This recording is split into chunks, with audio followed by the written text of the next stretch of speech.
Hey guys, मैं हूं के जेड और आप देख रहे हैं मेरा चैनल के जेड एनआईटी एंड टेक्निकल्स। तो आज हम बात करेंगे सीएसएस के कुछ और पॉइंट्स के बारे में। तो हम चलते हैं और फिर उसके बाद डिस्कस करते हैं।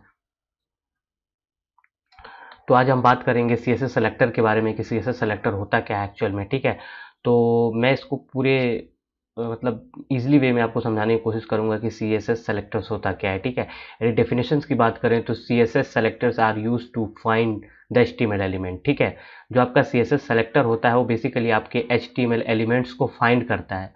और फाइंड क्यों करता है? ढूंढता है मतलब। और ढूंढता क्यों है?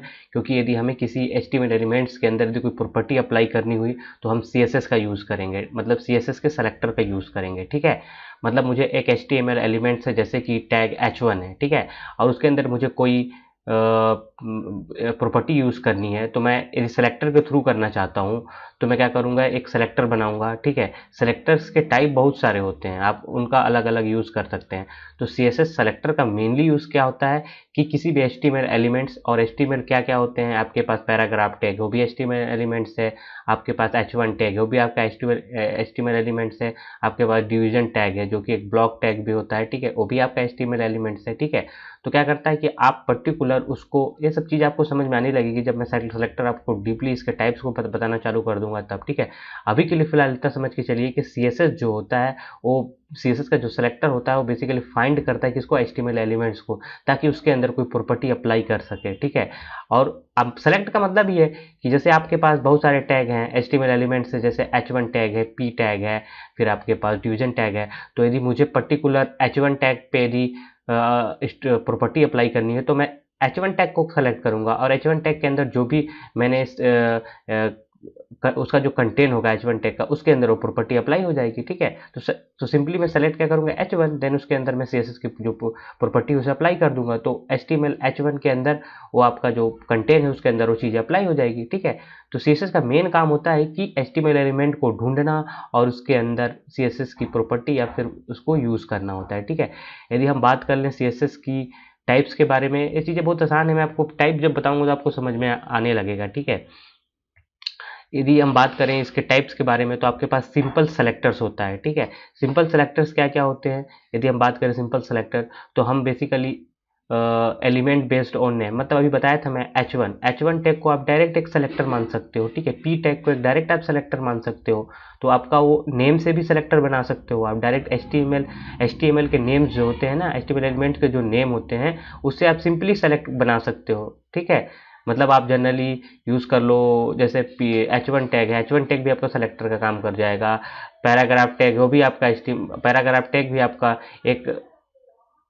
तो यदि हम बात करें सिंपल सेलेक्टर के बारे में तो हम simple selectors select element based on the name. ठीक है, मैंने पहले बताया था कि आप एचटीएमएल एलिमेंट्स के नाम को ही सीधा आप यूज़ कर सकते हो सेलेक्टर के लिए। जैसे मैंने h1 टैग बताया था, p टैग बताया था, डिवीजन टैग बताया था। तो आप सिंपली जो एचटीएमएल एलिमेंट्स जो भी है p1 h1 उनका डायरेक्ट आप नाम लिख कर भी सेलेक्टर बना सकते हो। ठीक है, और उसी टाइप से आईडी सेलेक्टर्स होता है। आईडी में आपको हैश यूज़ करना पड़ेगा, हैश के बाद कुछ नाम देना पड़ेगा जैसे हैश k1। ठीक है, तो आपको सेलेक्टर बन जाएगा और उसी ब्लॉक के अंदर आपको, उसी कर्ली ब्रेसेस ओपन और क्लोज के अंदर ही आपको एक सीएसएस प्रॉपर्टी लिखनी होगी। और आप जो भी एचटीएमएल एलिमेंट के अंदर यदि इसे अप्लाई करना चाहते हैं तो आप उसे अप्लाई कर सकते हैं। ठीक है, सबसे पहले वो जो भी आपका सेलेक्टर होगा, जैसे आईडी सेलेक्टर होगा, वो फाइंड करेगा एचटीएमएल एलिमेंट्स को, देन उसके अंदर वो प्रॉपर्टी अप्लाई कर देगा। ठीक है, उसी तरह क्लास सेलेक्टर भी होता है आपके पास। ठीक है, डॉट क्लास 1, डॉट क्लास 3, ऐसे करके आप एक सेलेक्टर बना सकते हैं क्लास के थ्रू भी। इसका भी एक ब्लॉक होगा,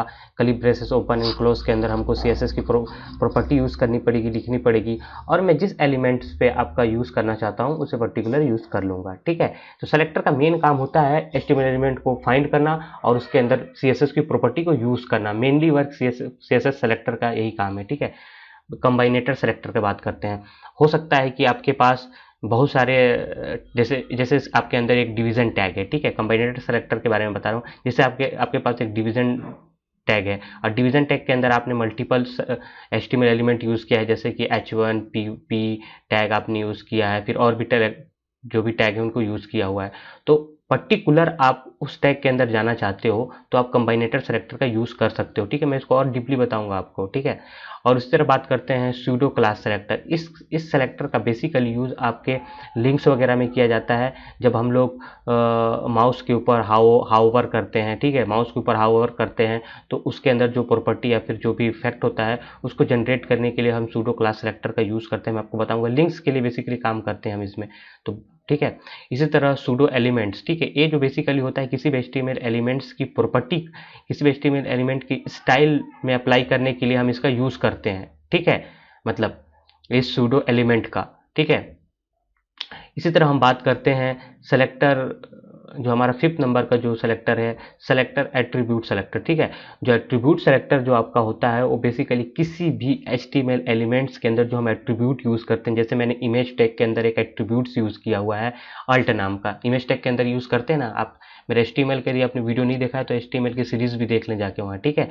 तो जो भी जैसे इमेज टैग के अंदर जो एट्रीब्यूट यूज़ करते हैं, जैसे मैंने अल्ट यूज़ किया तो अल्ट में कोई नाम देना रहता है हमें, ठीक है, एक टेक्स्ट स्ट्रिंग पास करना होता है। तो मुझे यदि उसकी कलर चेंज करनी हुई, कौन से कलर में चाहता हूँ, तो उसको मैं इस सेलेक्टर के थ्रू मैं यूज़ करके वहाँ प्रॉपर्टी चेंज कर सकता हूँ, ठीक है।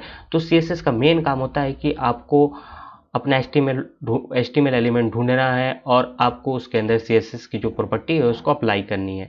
सेलेक्टर का मेन काम यही होता है, ठीक है। और फिलहाल मैं सेलेक्टर को अभी पूरे 5 सेलेक्टर को आपको बताऊंगा डिस्क्राइब करके। तो फिलहाल मुझे लगता है कि आपको वीडियो पसंद आया होगा। यदि आपको हमारा वीडियो पसंद आया तो प्लीज़ यार हमारे चैनल को लाइक ज़रूर करें और सब्सक्राइब जरूर करें, और मिलते हैं फिर नेक्स्ट वीडियोज़ में। तब तक के लिए गुड बाय।